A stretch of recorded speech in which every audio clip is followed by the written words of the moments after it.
Hi guys, welcome back. Thank you so much for joining me for another video on Whole Wellness with Ann. I'm Ann. Thank you again for joining me. I owe you guys two apologies. One, for the change in my recording situation. I am in another space right now because there's been a couple changes in my personal life. All good. Everything's good. Trust me. But everything looks different and I'm kind of mobile right now and kind of in a weird place right now. And I don't have everything set up how I normally would, but when I get there, I promise everything will be stable and more back to normal. In the time being, I wanted to make sure I got this, video out, which is the concluding video. And the second apology I need to make to you is I had mentioned previously that I was going to do my concluding video all dressed up. And I can't do that because I cannot locate my stuff. I don't know where my wigs are at. I don't know where my fancy hats and feather boas and all the fun stuff I have that I intended to dress up. And the whole reason, so I'm sorry that I'm not delivering like I thought I would and like I hoped to. I may still do that because hopefully if you've watched enough videos now from me, you're aware of my goofy side and my tendency to be fun. Through my testimonies and the stories I have to share with you about my life and my experiences, I like to shed a little light and a little fun and give it some oomph and make it more interesting because the whole premise for this closing video is I am going to wrap everything up with narcissism in this concluding video number 9, I believe, by basically walking through a whole list of things that a narcissist thinks and or says to people, to themselves, to their family, to their loved ones in their close relationships and otherwise, whether they think it or whether they say it. In this video, we're going through things narcissists say or think. But first off, I wanted to apologize for those two things and because I wanted to get this video out to you and wrap this series on narcissism so we can talk about more stuff. But thank you so much for joining me on this closing video on narcissism. Firstly, I want to wrap up what we've talked about so far. The whole reason I wanted to do a series on narcissism is because the topic of narcissism is so unknown in the mental health world. People just are not talking about it enough, in my opinion. And it is very difficult to get a highly narcissistic person to explore narcissism, explore themselves, look at therapy, improve, grow, and so on and so forth. The very nature of narcissism screams, I'm perfectly fine. There's nothing wrong with me. There's nothing I need to improve on. They don't look inward. Every problem that exists in the world is someone else's fault. And that's the whole problem and the whole premise with narcissism. So it's like this uphill battle, and that's why we need to talk about it, spread the word, get the information out there. I'm telling you, narcissism is a huge topic to me and such a huge importance and significance to me because I cannot believe the number of narcissists I've allowed in my life or have been stuck with or raised by or lived with and dealt with in my relationships in my life. I just cannot believe they've been in a significant impact in my life. And frankly, they've made me who I am today. I wouldn't be the person I am today. So of course, no regrets, but there's been a lot of hurt and a lot of rocky roads, but a lot of growth too. So not all bad, but by my experience, hopefully sharing with the world what I've been through and the different types of narcissistic relationships that I've been through and dealt with in my life, hopefully that'll be helpful to somebody out there. The whole premise of this channel is to be a group of support, positivity, and whole wellness. That means physically, mentally, spiritually, emotionally, you name it. We're a channel for wellness and growth. So, welcome. If you've not been here before, thank you so much for being here. And let's recap. And we'll talk about what this series was about in case you haven't had a chance to look back at all the other videos. The first 2 videos were intro videos. The first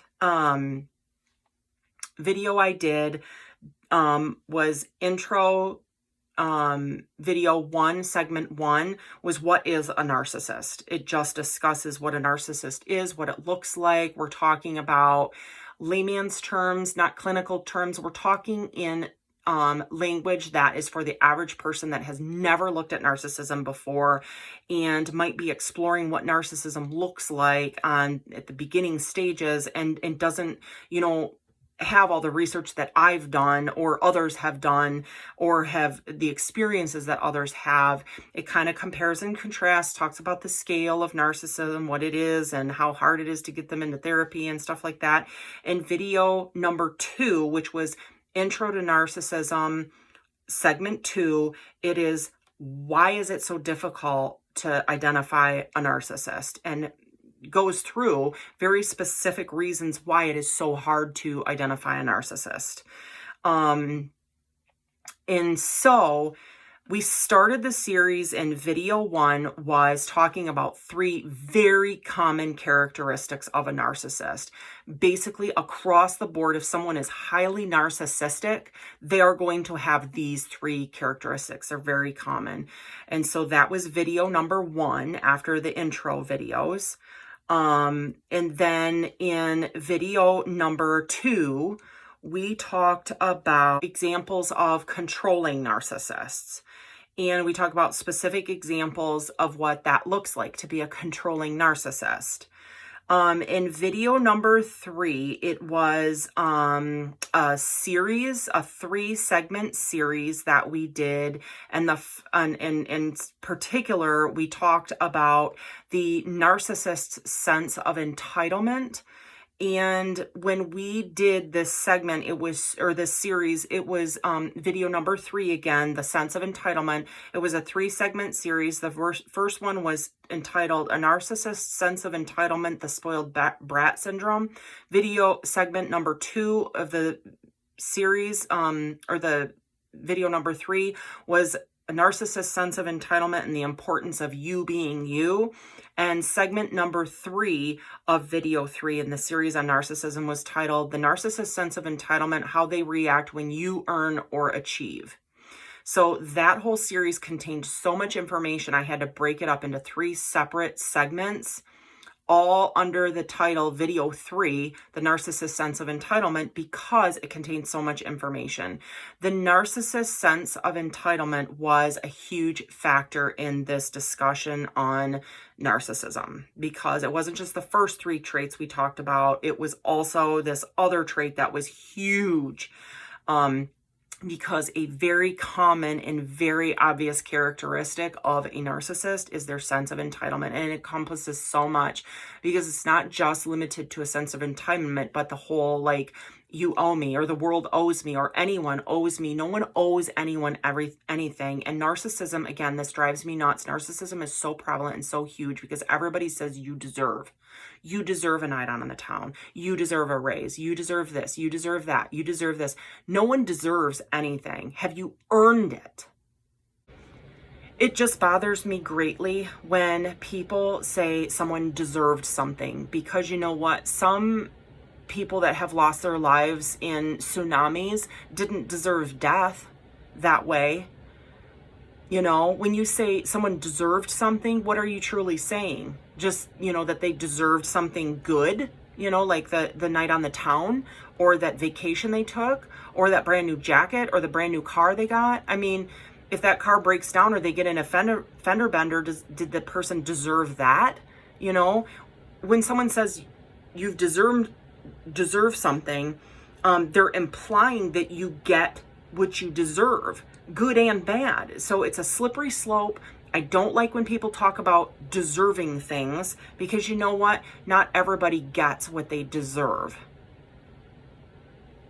Okay, so in video 4, we talked about how narcissists are cheaters, because they get what they get, whether it be material belongings or achievements or job titles or salaries or income or fancy vehicles or houses or whatever it is they get through crooked means, by underhanded and dishonest means. They're not truthful, they're not honest, they're not pure, they're not just through hard work. They utilize manipulation and control in scheming ways to achieve. They're not honest, they're dishonest in their accomplishments. So they're not pure accomplishments based purely on hard work and perseverance and pure intent. Narcissists' achievements, whether they be materialistic or otherwise, always involve some level of manipulation or trickery or control or all of the above, or other things I haven't even mentioned. So narcissists, all narcissists, whether they're vulnerable narcissists, whether covert narcissists, whether they're grandiose narcissists, are all cheaters. And that's what we talk about in video number 4. So we've covered quite a few characteristics in this series so far. But then we get into the next thing we talk about, which is a 3-part segment, video 5. And it's a 3-part segment. And the first one, segment 1, is called What in the World is the Narcissist Thinking? And the second segment is titled Level 1 of the Narcissist Screening Process, Winners versus Losers. And segment 3 talks about Level 2 of the Narcissist Screening Process, and my experience being love bombed by a narcissist. That's video number 5, segment 3. It's a 3-segment series. And that series is so important because we talk about the perspective of a narcissist. In the first 4 videos, we talked about what does it look like to others to be on the outside and look at others, and what characteristics are we looking for in others to determine whether they're a highly narcissistic person or not. We flip it in video number 5, and we're talking from the perspective of a narcissist looking out at others and at the world, and we're talking about what a narcissist's thought process is when they look at the outer world and they interact with people one-on-one. So it flips a little bit in video number 5, segment 1, 2, and 3. Then in video number 6, it's another 3-segment series again. And in video 1, in segment 1 of video number 6, it's about when the narcissist accuses you of what they are guilty of. And then video number 2, or segment 2 in video number 6, it's when you suspect your friend is a narcissist. This gets into pretty heavy stuff in video number 6 in this series. And again, it's a 3-segment series, video number 6. And segment number 3 is unbelievable hypocrisy from the narcissist. We get in real deep with examples and my firsthand experience. Not only are narcissists cheaters, not only do they have a tremendous sense of entitlement, but there is tremendous hypocrisy in a narcissist. A person who is highly narcissistic will be the epitome of hypocrisy. And in video number 7, we talk about the crux of narcissism. The person in my life, video number 7, is the story of the person in my life who woke me up to narcissism, because it was such a, I'm turning 49 this year. I'm almost 50, and I have narcissistic relationships going back to childhood. I had no clue that I had so many abusive relationships in my life up until this experience with these women in my office. And I was in such a toxic workplace, and it all came like crashing down and just exploded.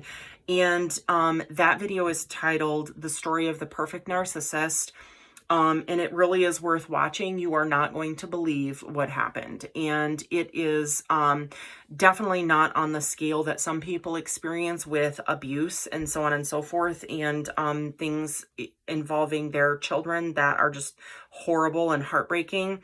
But it is definitely one of the most extreme cases, in my opinion, of workplace narcissism that I've ever even heard of. And I've done so much research on narcissism.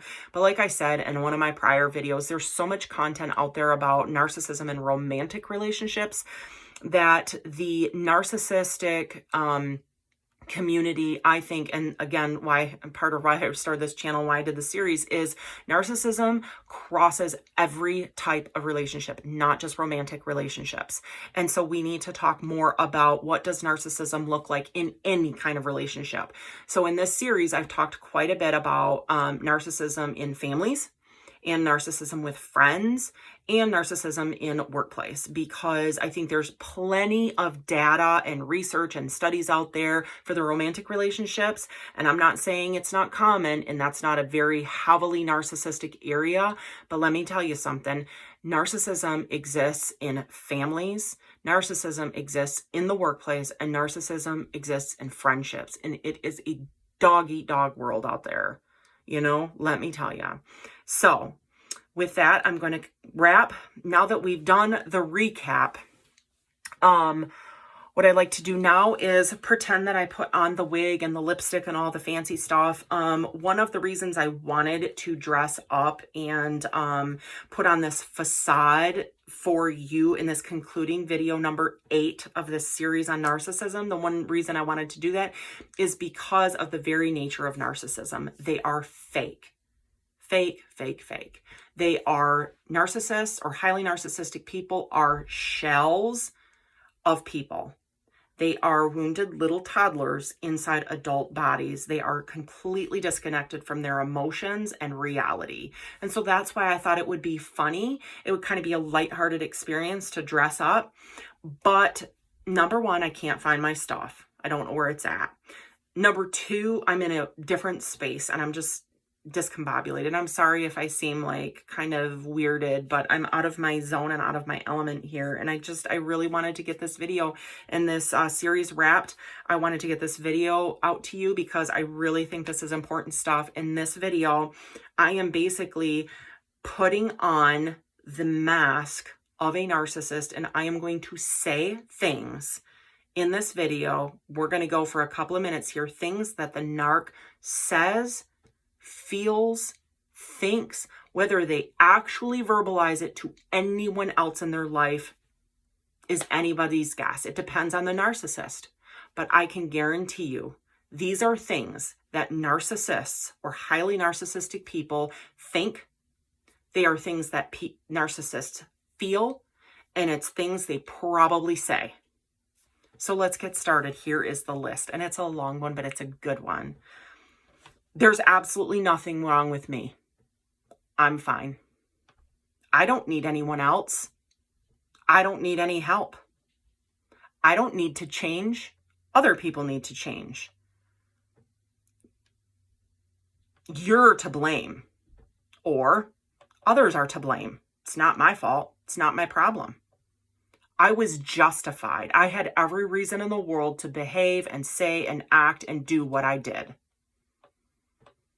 You need to change.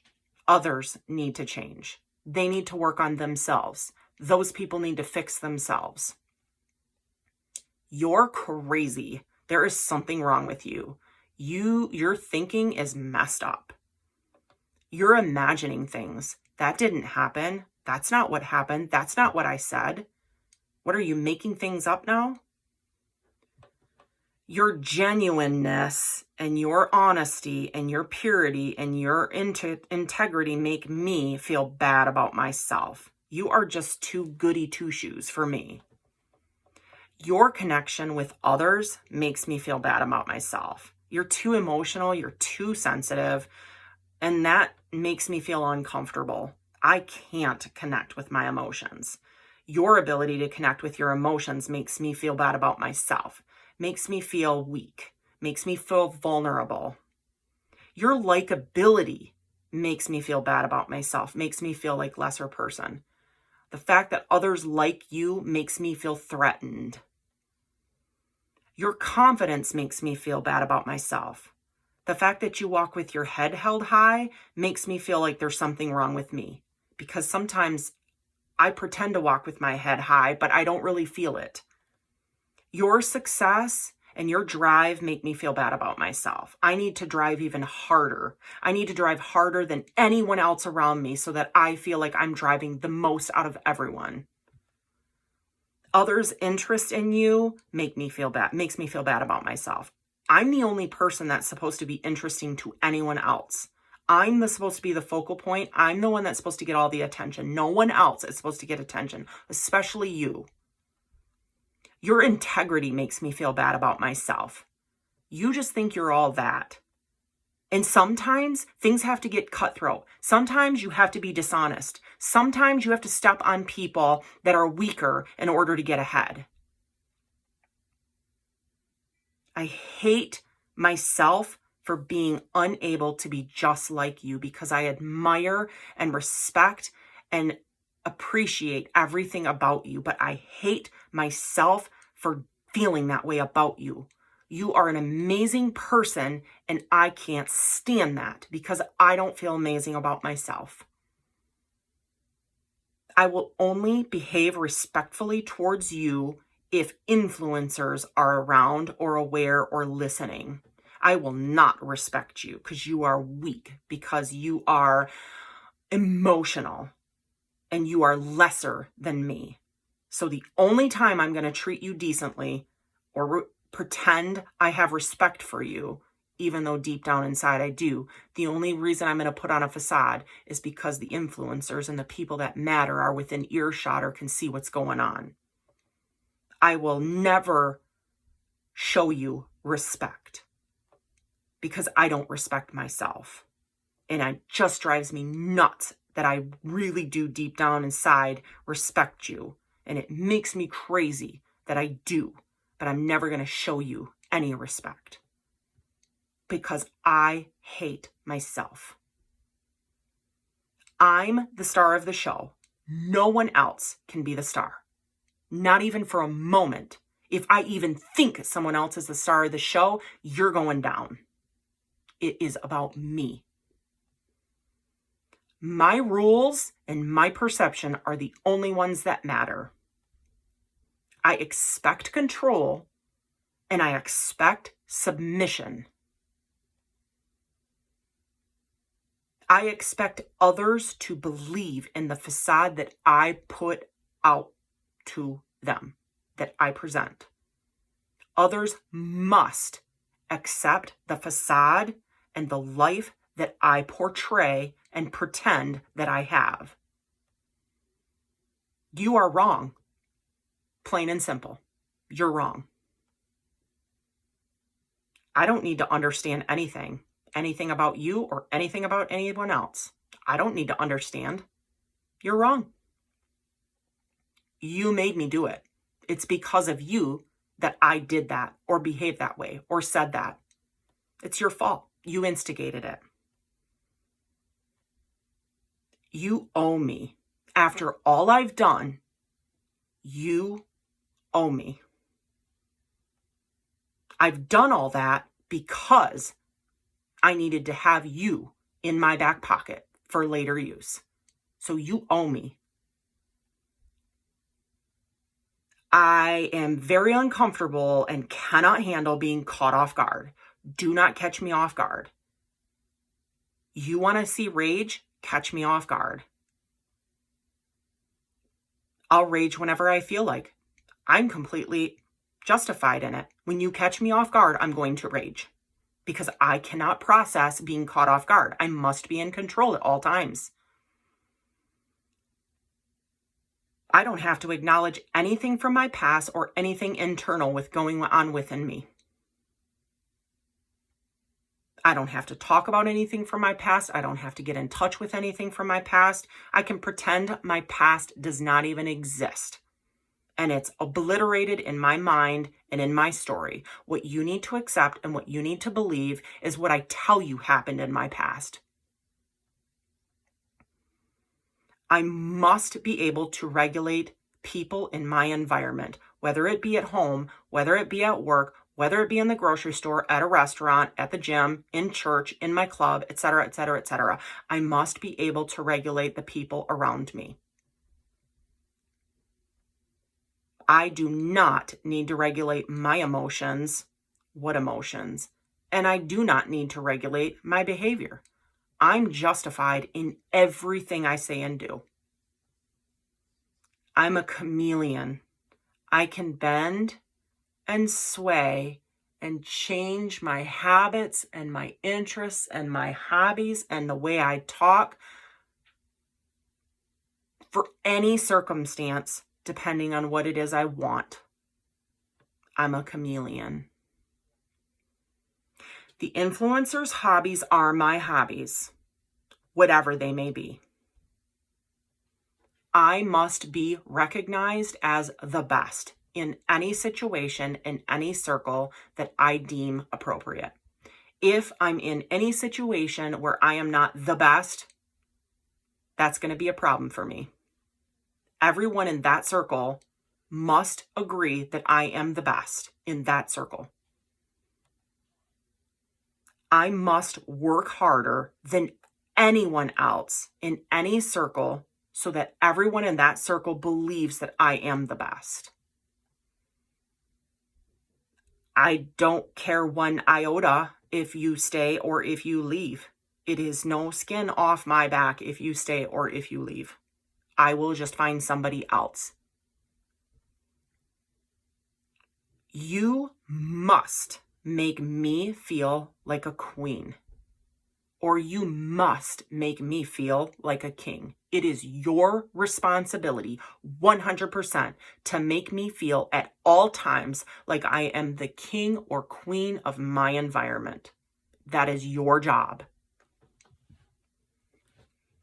It is your job, 100%, solely your job, to make me feel good about myself at all times. You must build me up at all times, no matter what the circumstances are. I am more charming than anyone else. I am more capable than anyone else. I know best. Everybody just needs to accept that and agree that I know best. Emotions are disgusting, and they are a characteristic of a weak person. Emotions are useless and a waste of time. They're for the weak. Compassion is for idiots and lesser people. Compassion, not worth my time. I do not have time for that. If someone needs compassion, it's probably because they made poor decisions that got them in a screwy situation in the first place. I realize that other insignificant people have emotions, so I will watch carefully and observe so that I can play along, make sure I know the role, make sure I know what I need to do and say to pretend like I do have emotions, because I know that I need to pretend like I do because people think it's so important and I just need to get what I want. So I know how to walk the walk. I know how to talk the talk when it comes to emotions, but what stupid waste of time emotions are. Vulnerability? What's that? Vulnerability, mistakes, screw-ups, weakness? I'm not familiar with that. I'm not vulnerable. Nothing bothers me. Everything just bounces off. I like making drama with a few select people because it makes me feel in control. I got this. If I can create drama and I can resolve the drama, I've got utter control over these people. When I create drama, it does make me feel superior and I feel in control because I'm the one who's sharing all of the stories. And people are eating it right up. When the target that I'm creating drama with is displaying feelings of confusion, I feel like I'm winning a game. I'm feeling like I'm hearing the clink of coins in the slot machine. When they start showing emotions and sensitivity like fools, I feel like I'm the king of the world. Silly targets and their emotions. I'm a rock star. I'm not okay with the target not responding to me. I need them to show me that I'm superior by acting and reacting with sadness or frustration or anger or sadness. Oh, sadness, the tears. Oh, the desire of the target to try to keep making things work and making things smooth. That is amazing. But if the target is not responding to me, that ticks me off, because that is not okay. If you are not affected by my chaos, that makes me more angry than anything else. I can't have control if you're not reacting. I want control. I demand control. And if you're not reacting and you are the target, you are just going to make me mad. I'm not getting what I want. I don't have control over you or over the situation or our circle that we share. It makes me extremely angry and makes me feel very weak when my target behaves as though or acts like I'm average or like my rules are insignificant or don't matter. That is when I rage. It makes me livid when the target tiptoes around me like I'm the weak one.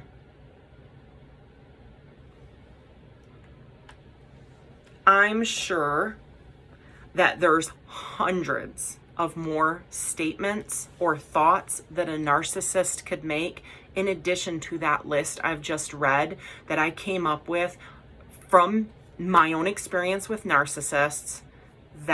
That list is so incomplete and probably a fraction of what the narcissist thinks and feels.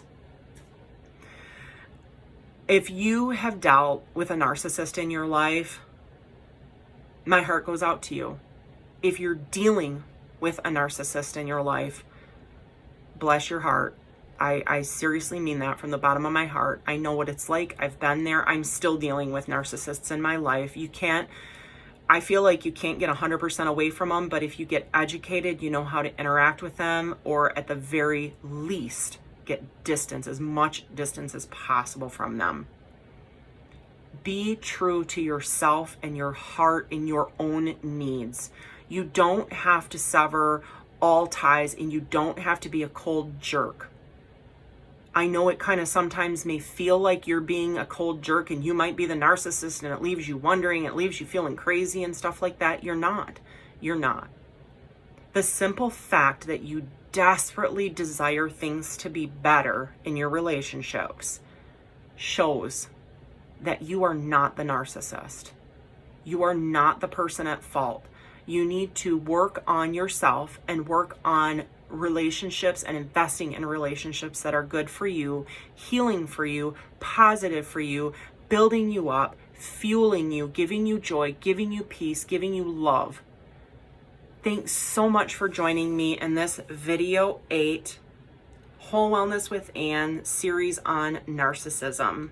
More from me soon when I get my space and life settled a little bit more. Take care of you. Thanks so much for joining me. Bye.